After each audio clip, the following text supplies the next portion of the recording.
For 2 decades, my dad called me his biggest regret and chose my brother over me every time. Then, he showed up begging after I made it big. Hey, Reddit, buckle up because this one's a long time coming. For 20 years straight, my father made it crystal clear I was the mistake he never wanted, while my brother was the golden child who could literally do no wrong. Then karma came knocking, and suddenly I'm the favorite son. Here's how it all went down. I'm 28 male, the oldest of two brothers. My younger brother Tyler, 25 male, has been the apple of our dad's eye since the literal day he was born. Me? I was the accident that derailed Dad's entire future and ruined everything he'd been working toward. He told me this directly, multiple times. Starting when I was about 8 years old, my parents got pregnant with me when they were both 19. Dad was supposed to go to college on a full baseball scholarship to a Division II school in Ohio, had serious dreams of making it to the minor leagues, maybe even the majors if things went his way. Then, Mom got pregnant with me, and suddenly Dad's entire carefully planned future evaporated like morning fog on a summer day. He dropped out of community college, where he'd been taking general education courses before the scholarship was set to start that fall. Got a job at a manufacturing plant making automotive parts. Worked his way up to shift supervisor over the years, but it was never what he wanted. And he made absolutely sure I knew that every single day of my childhood. The plant work was brutal. 12-hour shifts in a loud factory where the temperature hit 90 degrees in summer. Dad would come home exhausted, smelling like metal shavings and machine oil, his hands permanently stained with grease that never quite washed out. He'd sit in his recliner with this look on his face. Not quite anger, not quite sadness, just this hollow resignation that his life had taken a wrong turn he couldn't reverse. My earliest memory of Dad is him yelling at Mom about how their lives would be different if they'd been more careful. I was maybe 5 years old, playing with toy cars on the living room floor while they fought in the kitchen. Didn't understand what they were arguing about at the time, but I knew somehow it involved me. The way Mom would glance at me with guilt in her eyes. The way Dad's voice would drop when he noticed I was listening. The resentment wasn't subtle either. Dad would look at me sometimes with this expression like he was doing mental math in his head, calculating all the things he could have been doing if I didn't exist. Baseball games he could have played in front of scouts. Cities he could have lived in. Money he could have saved instead of spending on diapers and daycare and all the expensive things babies need. When I was 7, Tyler was born. That's when everything suddenly changed. See, by then Dad had adjusted to his life. He'd accepted that he wasn't going to be a professional athlete. He'd settled into his job at the plant and worked his way up to a position with better pay. He and Mom had been married for 7 years and had actually planned Tyler's arrival. They'd saved money, prepared the house, got excited about having another baby. This time around, Dad was actually ready to be a father. The difference in how he treated us was night and day. Tyler's baby photos are professional studio shots in matching outfits with Mom and Dad beaming at the camera like they'd won the lottery. Mine are blurry Polaroids where you can barely see my face because Mom was still learning how to use the camera and nobody cared enough to retake them. Tyler's baby book is meticulously filled out with first words, first steps, first everything documented like he was some kind of scientific experiment. Mine has my name and birth date filled in, then empty pages for the rest. When Tyler was old enough to walk, Dad started teaching him baseball in the backyard. Would spend hours out there every evening and weekend showing him how to grip a bat properly, how to throw a fastball with the right wrist snap, proper batting stance at the plate. I'd watch from my bedroom window, wondering why Dad never wanted to teach me those things when I'd asked years earlier. One time when I was about 10, I asked if I could join them for batting practice. Dad looked at me like I'd suggested something completely ridiculous and said Tyler was still learning the basics. Maybe when he got better and needed more challenging pitching, I could throw to him for practice. Translation: you're not worth teaching, but you can be useful as equipment when we need you. That became the pattern for pretty much everything. Tyler got attention, instruction, encouragement, one-on-one time. I got assigned chores and told to stay out of the way. School events really highlighted the stark difference in treatment. When Tyler had kindergarten graduation, which, let's be honest, isn't really a graduation, it's just kids walking across a gym, Dad took the afternoon off work, showed up with a video camera, and recorded the entire ceremony.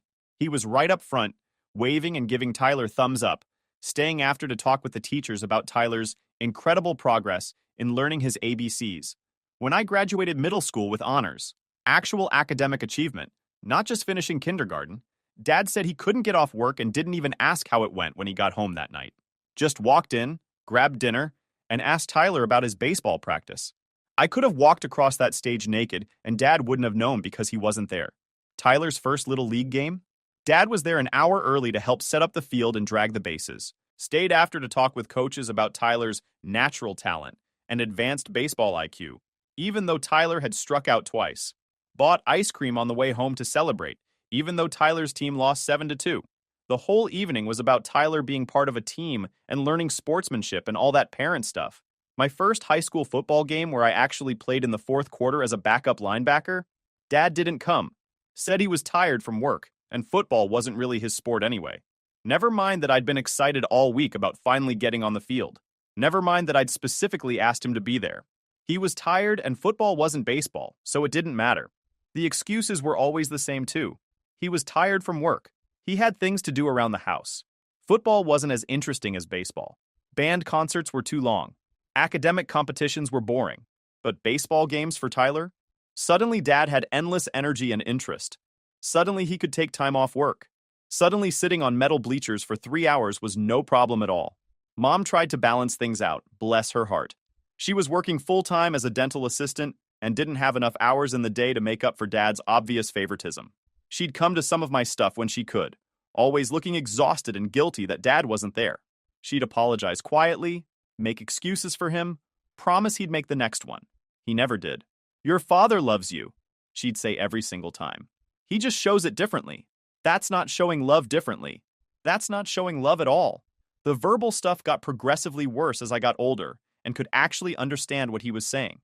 Around 12 years old, Dad started making these comments about how I needed to justify my existence by being useful to the family. How Tyler was the son he'd actually wanted and planned for, while I was just the consequence of bad timing and worse decisions.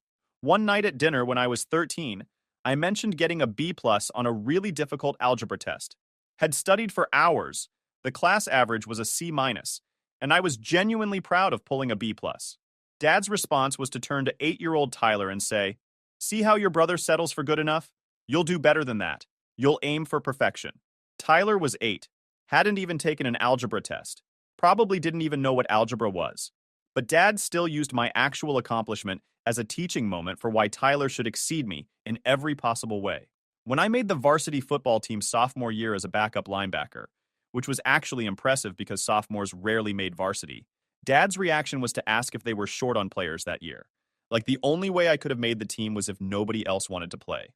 When Tyler made the traveling baseball team in 6th grade, which was basically just kids whose parents could afford the fees, Dad threw him a whole party and invited all the neighbors. The message was clear and absolutely consistent. Tyler's achievements mattered and deserved celebration. Mine were footnotes at best, embarrassments at worst. I dealt with it the way a lot of ignored kids do. I stopped trying to get Dad's attention and focused on becoming completely self-sufficient. Got my first real job at 15 washing dishes at a diner called Rosie's about 2 miles from our house.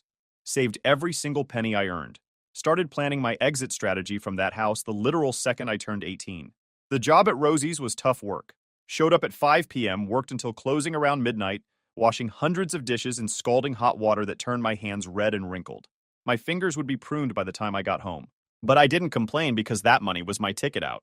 Dad seemed actually relieved when I started working. One less expense he had to cover.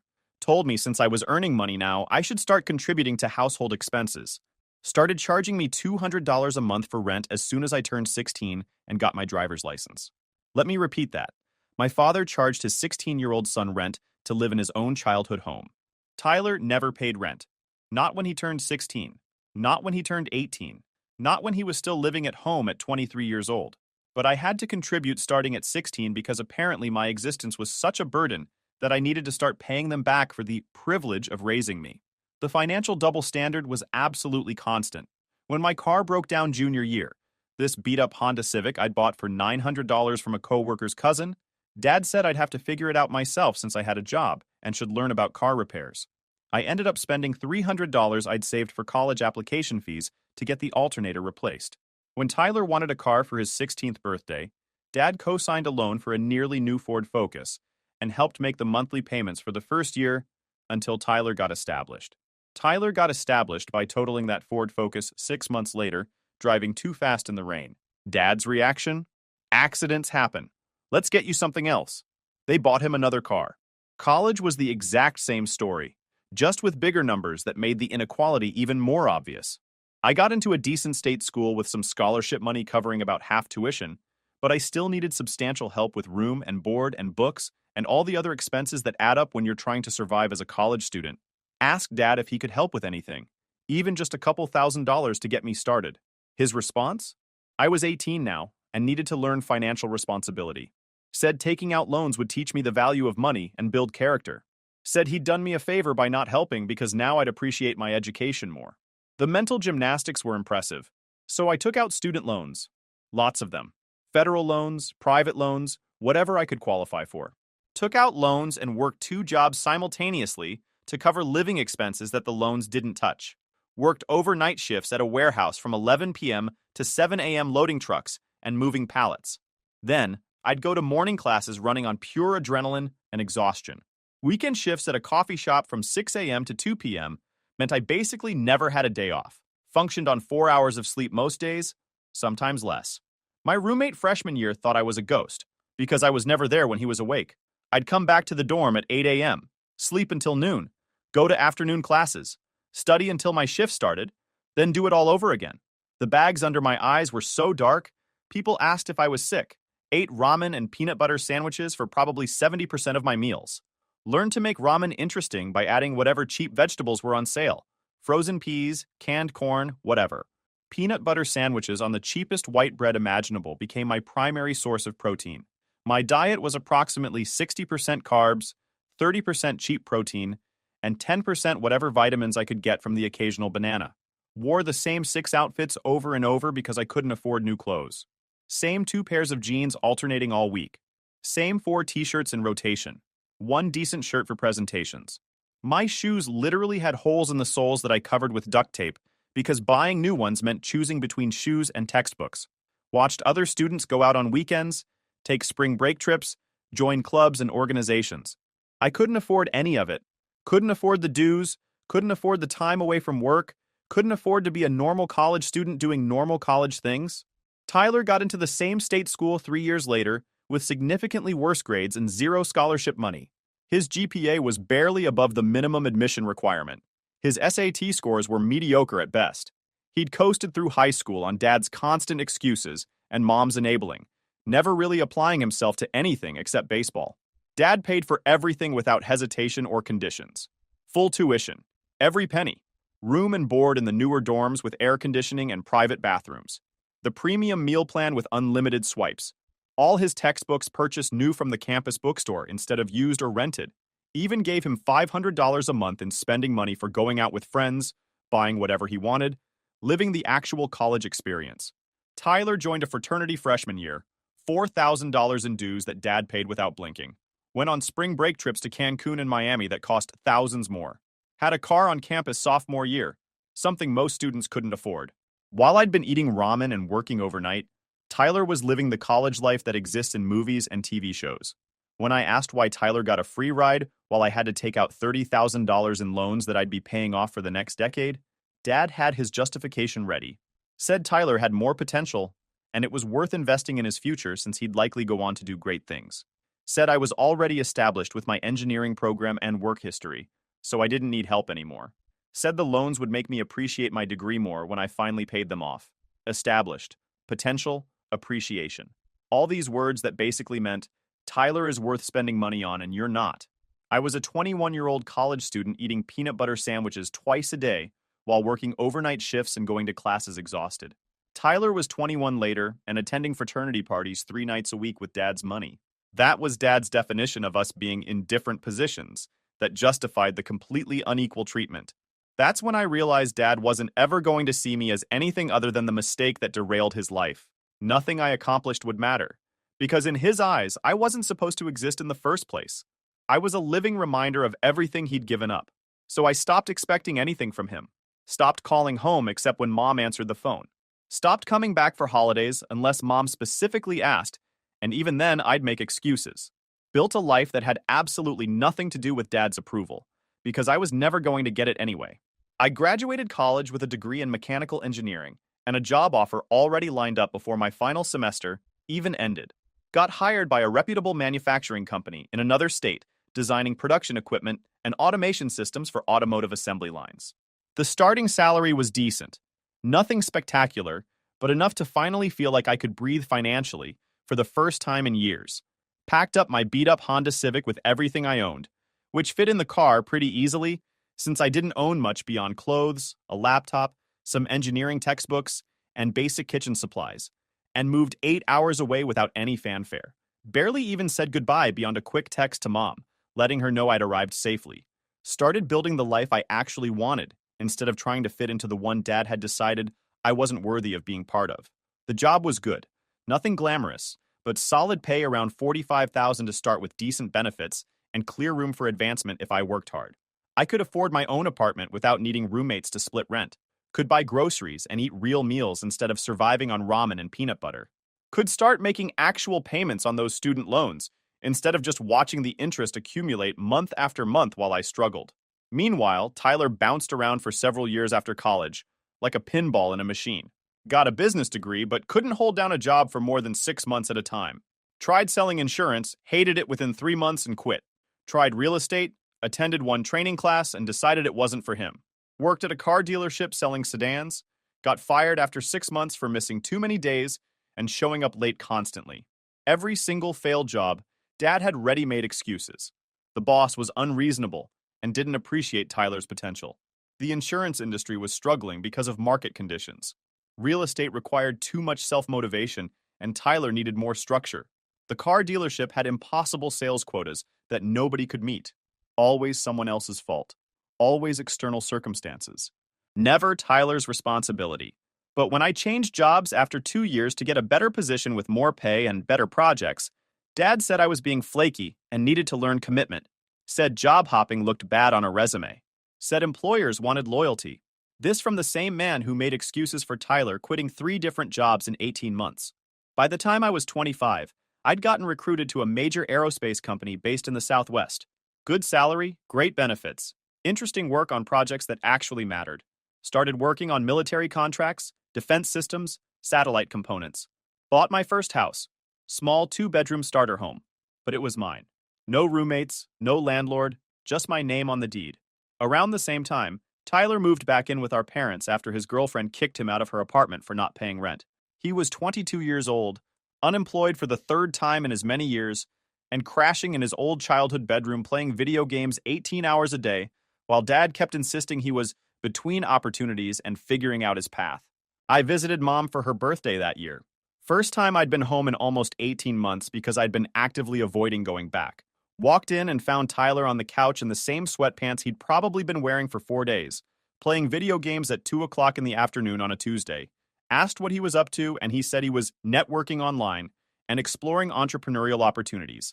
He was playing Call of Duty with a bag of chips on his stomach and hadn't showered in what looked like multiple days based on his hair. Dad came home from work and immediately lit up seeing Tyler like someone had switched on a light bulb. Didn't even acknowledge me for the first 10 full minutes. When he finally said hello, it was just a quick nod before he went right back to asking Tyler about his job search and whether he'd heard back from any applications yet. That night at dinner, Dad went on and on about how proud he was of Tyler for taking his time to find the right opportunity instead of jumping at the first thing available and settling like some people do. Actually looked right at me when he said the settling part. I'd just been promoted to senior engineer, was making more money than Dad had ever earned in his entire career. Owned my own house while Tyler was unemployed and living in his childhood bedroom at 22. But somehow I was the one settling by Dad's logic. That was the last family dinner I attended for 2 full years. Then things started really changing in my favor. I got recruited by a major defense contractor operating out of Virginia. Huge salary bump. Nearly double what I'd been making.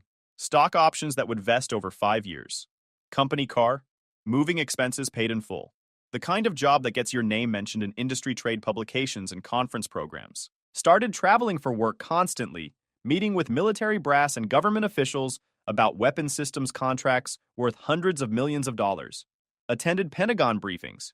Reviewed classified specifications. The whole 9 yards.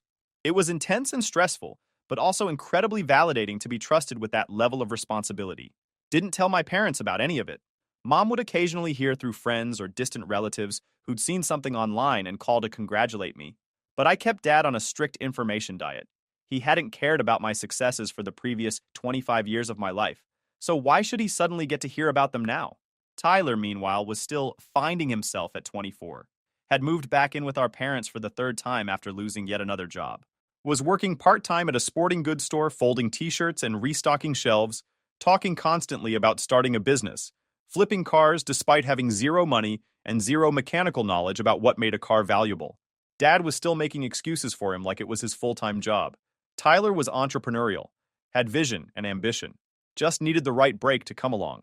Meanwhile, I was dismissed as the boring corporate engineer who'd chosen a safe, predictable path instead of taking risks and chasing dreams like Tyler allegedly was. The irony was completely lost on Dad that Tyler's biggest risk was betting on parental support lasting forever while contributing absolutely nothing. Then came the phone call that changed absolutely everything. I was 27 years old. Mom called me at work one Thursday afternoon, crying so hard I could barely understand what she was saying. Immediately made me think something terrible had happened. Turned out Dad had suffered a serious heart attack at the manufacturing plant. Collapsed on the factory floor during his shift. Not fatal, but serious enough to require emergency surgery and months of recovery afterward. I drove home that weekend, 8 hours straight through. Dad was still in the hospital recovering from the emergency procedure. Went to see him in the cardiac unit. He looked smaller than I remembered. Older. Tired. All that anger and resentment he'd carried around for decades had physically worn him down. He didn't apologize for anything. Didn't acknowledge the years of blatant favoritism and emotional cruelty. Just said he was glad I came and asked surface-level questions about my job. Small talk. Weather-level conversation. Like we were distant acquaintances catching up instead of father and son dealing with a life-threatening medical emergency. I kept the visit short and professional. Told Mom I'd help with medical bills if insurance didn't cover everything, then drove back to my life 8 hours away. The heart attack forced Dad into early retirement. Couldn't physically handle the demanding shift supervisor job anymore. His pension and disability payments covered basic living expenses, but their retirement situation was significantly tighter than they'd planned. Mom was still working at the dental office, but they were cutting expenses everywhere they could. Tyler still lived with them rent-free. Still wasn't contributing financially in any meaningful way. Still was pursuing his entrepreneurial dreams, which mostly involved watching business podcasts on YouTube and posting motivational quotes on social media about hustle culture and grinding while working 15 hours a week at the sporting goods store. 6 months after the heart attack, Dad called me directly for the first time in literally years. I almost didn't answer because I saw his name on the caller ID, and my immediate instinct was to decline it. "Hey," he said, voice awkward and uncertain. "How have you been?" "Fine. What do you need?" He stumbled through uncomfortable small talk for about a minute before finally getting to the actual point of the call. They were having serious financial trouble. Medical bills were piling up faster than they could pay them. Mom's hours had been cut at the dental office. Tyler was still looking for a good full-time opportunity. Could I help them out financially? The sheer audacity was absolutely breathtaking. 27 years of being treated like a burden and an unwanted mistake. And now he wanted money from me. "How much are we talking?" I asked. "Well, we're about $15,000 behind on various bills. The house payment is 3 months late, medical bills are probably another $8,000, and the credit cards we used for expenses are maxed out. How much has Tyler contributed to this?" Dead silence on the phone. "He's between jobs right now, you know that. And he's got his own expenses. He's trying to get his car flipping business started. So nothing. Tyler's contributed absolutely nothing to the household. That's not fair. He's in a different position than you are. You've got that big corporate job with the defense contractor. The job I paid for myself with student loans I'm still paying off. The career I built while Tyler got a completely free ride through college and still somehow couldn't figure out how to be a functioning adult." More uncomfortable silence. I just thought, family helps family out in tough times. The phrase actually made me laugh out loud. Actually laugh. Bitter and sharp and humorless. Family helps family. That's rich coming from you. Where was family when I was working 2 jobs to afford textbooks? Where was family when my car died and I had to figure it out completely alone? Where was family at my graduation, my promotion, any single moment in my life that actually mattered? I know I wasn't perfect. You weren't a father, not to me. You made it very clear for my entire childhood and adult life that I was the mistake that ruined your plans. So here's what I'm going to do. Nothing. Absolutely nothing. I'm going to do exactly what you did for me. Figure it out yourself. I hung up before he could respond. Mom called about an hour later, crying harder than she'd cried when Dad had the heart attack. I told her calmly that I'd pay her medical bills directly if she sent me the statements. But I wasn't giving Dad a single penny. She could come stay with me if she wanted to leave him, but I was completely done pretending we were a functional family. She said I was being cruel and heartless. Maybe I was. But I learned cruelty from an absolute expert. The house went into foreclosure proceedings 3 months later. Mom and Dad had to move into a small 2-bedroom apartment in a less desirable part of town. Tyler moved right along with them because he still had nowhere else to go and absolutely no money to live independently. My career kept climbing steadily upward. Got promoted to program director overseeing multiple major contracts. Was managing a team of 40 engineers working on a $500 million missile defense project. Got written up in industry journals and trade publications. Gave keynote presentations at engineering conferences. Everything Dad could have been proud of if he'd ever actually seen me as worthwhile, instead of as the accident that derailed his baseball dreams. Then came the event that brought absolutely everything to a head. I won a major industry achievement award from the National Defense Industrial Association. Huge deal in the aerospace and defense sector. Came with a formal ceremony at a hotel in Washington, D.C., national recognition in the industry, and a significant cash prize of $50,000. The kind of accomplishment that gets announced in press releases and mentioned in industry publications for months afterward. The day after the public announcement, Dad called my cell phone. I saw his name and almost sent it to voicemail out of habit. "Saw the news about your award," he said, trying to sound casual and proud. "That's really something impressive." "Thanks," I replied flatly. "Your mother and I would love to come to the ceremony. Support you. When is it scheduled for?" The ceremony was in 6 weeks. I hadn't planned on inviting them. Hadn't even told them I'd been nominated months earlier. It's invitation only, small venue, limited capacity. Well, surely you can get your own parents in. We'd love to be there to support you and see you get recognized for your work. That word, support, coming from him felt like an actual physical slap across the face. "Why?" I asked simply. "What do you mean, why? You're my son. I want to see you get recognized for your accomplishments." Where was that energy for the last 27 years of my life? He got immediately defensive, as I knew he would. Started listing times he'd allegedly supported me.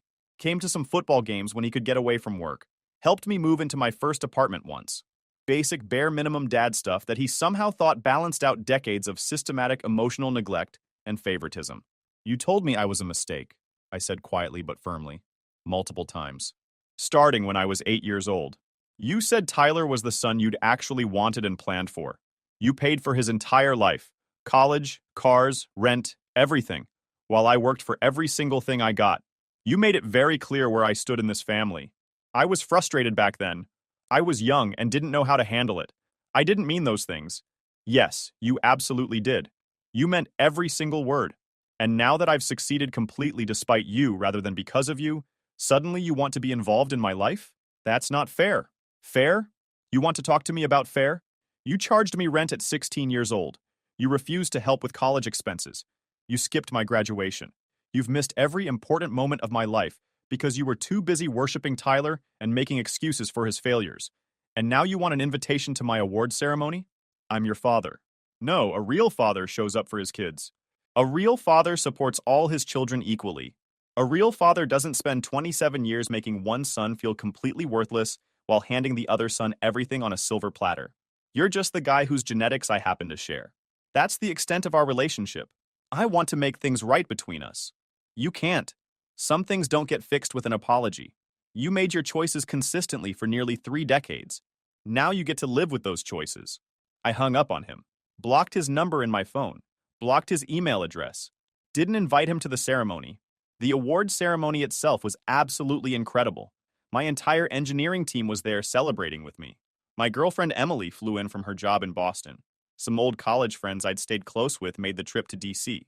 People who actually cared about me as a person celebrated my success authentically. The people who should have been there by biology weren't, and I honestly didn't miss them at all. After the ceremony during the reception, one of my senior colleagues asked why my parents weren't there for such a major career milestone. I told him simply that we weren't close and left it at that.